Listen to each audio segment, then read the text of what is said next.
رسوله الكريم وبعد فأعوذ بالله من الشيطان الرجيم بسم الله الرحمن الرحيم إذ تستغيثون ربكم فاستجاب لكم أني ممدكم بألف من الملائكة مردفين وما جعله الله إلا بشرى ولتطمئن به قلوبكم وما النصر إلا من عند الله إن الله عزيز حكيم. برادرای مجاهد و نهایت گرامی، الله تبارک و تعالی در همین آیاتی که تلاوت شد برای ما و شما خطاب میکنه. همین واقعه بدر برای ما و شما الله تبارک و تعالی قصه میکنه. چون که در بدر مجاهدین پیروز شدن، کامیاب شدن. با وجودی که مجاهدین 311 یا 13 نفر بودن، کفار از 1000 هم بالا بود. الله تبارک و تعالی همین قصه را میکنه در اینجا. چون که درخواست مسلمان ها مجاهدین از الله تبارک و تعالی و پیامبر اکرم صلی الله علیه و سلم در همین جنگ همین بود که پروردگار خود ناله میکردن، دعا میکردن، استغاثه میکردن که برای ما کمک امداد خدا برسد. الله تبارک و تعالی در همین جنگ برای پیغمبر علیه السلام 1000 ملائکه روان کرد. الله تبارک و تعالی برای ما و شما هم همین چنان، چون که ما و شما مجاهدین هیچ چیز نداریم غیر از اینکه ایمان قوی، اراده قوی داریم، دیگه هیچ چیز نداریم. نعره تکبیر! چیزی که بر دست داریم همین معلوم است، به تمام دنیا هم معلوم است، برای مسلمان ها معلوم است، برای کفار و منافقین هم معلوم است. همین کلاشینکوف است، همین راکت ها هستند، همین مثلا سکل های مثلا زنگ زده هستند.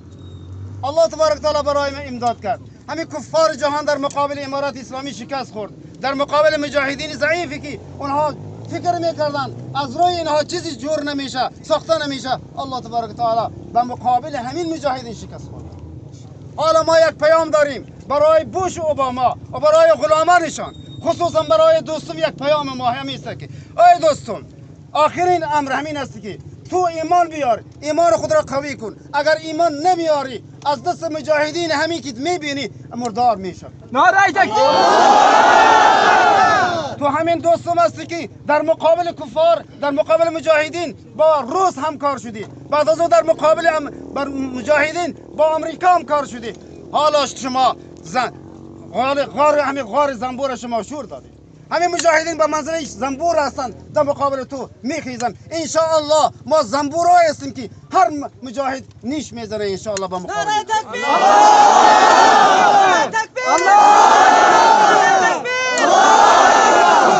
همین بود که اینها پروپاگاندها میکردن، تبلیغات ها میکردن که ما مجاهدین را میگیریم، میکشیم، تسلیم میشه یا دیگه چیز میشه. الحمدلله مجاهدین حاضر هستند، در همه صحنه ها حاضر هستند، در صحنه سیاسی حاضر هستند، در صحنه نظامی حاضر هستند. مجاهدین الحمدلله همه خوب، همه با روحیه قوی ایستاده هستند در مقابل کفار.